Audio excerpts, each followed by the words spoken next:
When the hero of legend passes on, they need a new one to take their place and carry on their legacy. Korra, the Avatar, Master of Elements. And Sunny Starscout, the pony who reunited Equestria. He's Wayne and I'm Cleacord Soras. And we're here to see who will survive in the arena of death. Water, earth, fire, and air. In the world of Avatar, the world was divided into 4 nations based on who could bend those 4 elements. But only the Avatar could bend all of them. After Avatar Aang stopped the Fire Lord and reunited the nations, he eventually passed away. But every time an Avatar dies, a new one is born. Enter Korra, who was an Avatar prodigy since childhood, and boy did she love it. I'm the Avatar! You gotta deal with it! She is an expert martial artist who is able to manipulate the world around her by bending the elements. Again including water, earth, fire, and air. With fire bending, she can create blasts of fire, propel herself into the air, breathe fire, and even create large explosions. With water bending, which she learned in the Southern Water Tribe, she can create huge waves of water, large tsunamis, raise ocean levels, and even freeze people with ice bending. With earth bending, she can move large boulders, create big stone pillars, and manipulate metal. She's also fairly likely to be as powerful as the avatars before her, such as Aang and Kyashi. A while back, Kyashi cut off part of a continent and sent it far away. Based on the size of the island and the distance it went, we can see that Kyashi moved it with a force of 21 gigatons on TNT. Although, Korra had a lot of trouble learning how to airbend. Luckily, she eventually figured it out. And so, she's able to create gusts of wind, tornadoes, and an air scooter to ride around on. She was able to use all of these to take on foes fast enough to dodge lightning, such as Amon. Considering how fast lightning moves, Amon had to be moving at Mach 214, and Korra can scale to that. But she's also able to connect to the spirit world like the other avatars before her. And her power increases while she's there. She was once able to block a blast from a spirit cannon explosion. Based on the width of the crater in the center of the city, we can estimate that she held back nearly 6 megatons of TNT. Korra can also ask previous avatars for advice, restore or take away someone else's bending abilities, and transform into her super form, the avatar state. This form dramatically increases her power. However, she's not without her faults. She is pretty hot-tempered and was severed from her connection to previous avatars. Thankfully, she eventually got back up and continued her role. Good thing too. She was eventually able to generate enough spirit energy to turn into a giant and battle the Dark Avatar. Despite all her previous struggles, Korra was able to start a new Avatar cycle, and prove to everyone that she truly was worthy of her title. Got an idea about who I am now, chumps? The land of Equestria, a place of happiness and harmony. After the defeat of the Legion of Doom, Twilight Sparkle became the new ruler of Equestria and continued to bring peace to all the land. That is until many years later, evil returned. An evil alicorn known as Opaline. She was cast out of Skyrose and banished for her beliefs of superiority. In retaliation, she attempted to steal all the magic in Equestria and take over. In the process, she caused a feud between the 3 pony tribes, Earth Ponies, Pegasus Ponies, and Unicorns. In a last-ditch effort to stop Opaline, Twilight stored all the magic within 3 crystals and gave them to each pony tribe to go their separate way. But centuries later, there was an Earth pony who learned the tales of the elements of harmony and believed the tribes could be reunited. Her name was Sunny Starscout. As a filly, Sunny lived in Maritime Bay, where the rest of the Earth ponies lived in fear, believing unicorns and Pegasus ponies were dangerous. Sunny attempted many times to change their minds, but failed. Until Maritime Bay was visited by a unicorn named Izzy. Together, along with Sunny's full-hood friend, Hitch, and 2 Pegasus princesses named Pip and Zip, they set out to reunite the tribes and restore magic to Equestria. And they succeeded. As a result, she was granted the ability to transform into an alicorn and dedicated herself to protecting magic. As an Earth pony, she has access to floral magic. This allows her to manipulate plant life. Basically, she can create just about any plant she wants and bend it to her will. She also has super impressive roller skating skills and agility, as well as being a smart pony with great observation skills. If I didn't know better, I'd say she was Twilight's descendant. Sadly, we'll never know, since the show got cancelled. But with her alicorn form, she is granted flight, telekinesis, force fields, and was even able to turn this giant wave into glitter. So she also has transmutation. All these skills and abilities came in handy for not only restoring balance and harmony to Equestria, but also defeating Opaline by teaming up with Spike, who became the Dragon Lord by that time. Even freeing the Auroracorns from slavery. Even with all those accomplishments, Sunny isn't exactly one for violence. She doesn't have that much experience, and can sometimes have problems of self-doubt and anxiety over the responsibility of keeping Equestria safe. Regardless, Sunny has proven to be a great leader. And through all the trials and tribulations, she and her friends will stand up to continue Twilight Sparkle's legacy. Alright. Let's get ready for combat. This battle will take place in the Avatar world, and there is no prep time. With that being said, it's time to see who will survive in the arena of death.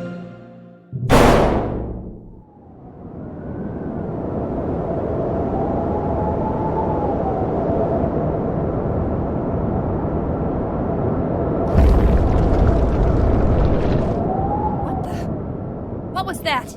Is somebody here with me? Whoa. An animal capable of proper bending? I've never seen such a thing! But is it earth bending? Water bending? I may have to see for myself.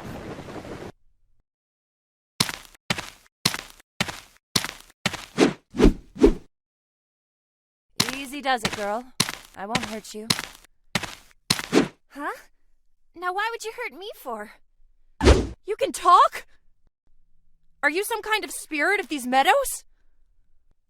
No. I kinda just found myself here. I'm not sure where I am, but I'm from Equestria. Ever heard of it? Doesn't sound familiar. Well, shoot. Seems like I'm lost then. Well, I can help you find your way back. But first, I noticed your bending abilities, and I'm interested in what you can do. Want to spar? Bending? Well, if that's what you call it, sure. I don't mind. Ha! Give me your best, then! Ha!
You sure are something else. But is that all you got?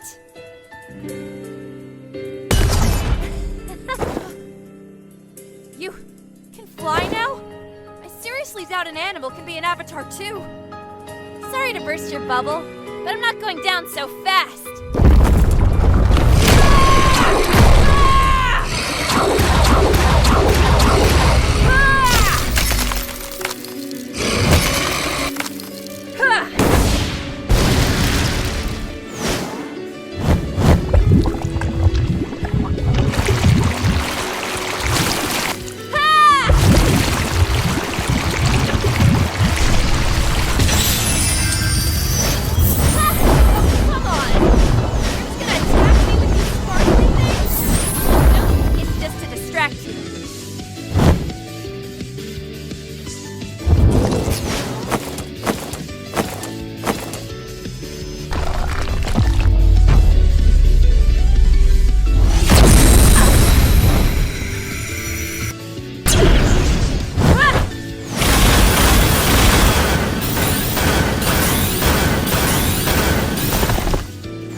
Haven't felt like that in a long time.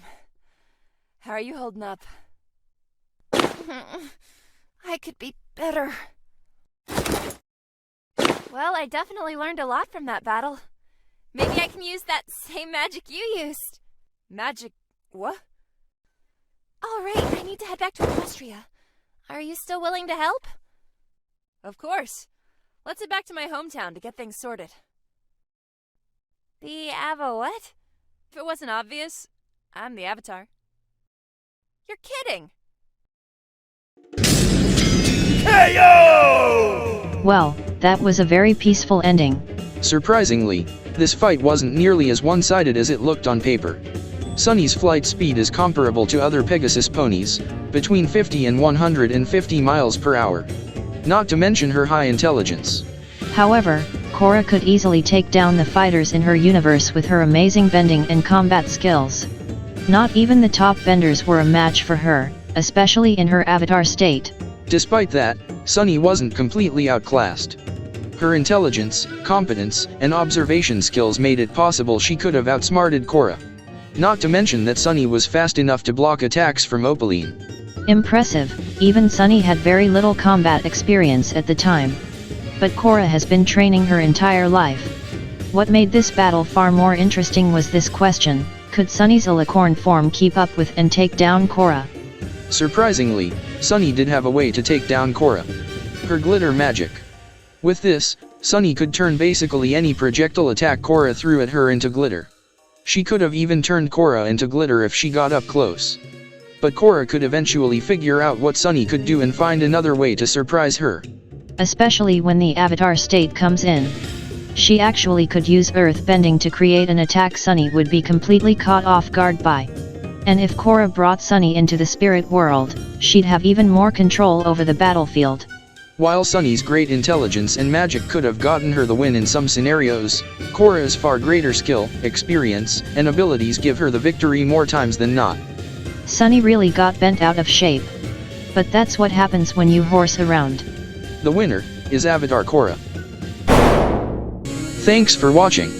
If you have an idea for a battle, comment down below and stay tuned for even more action.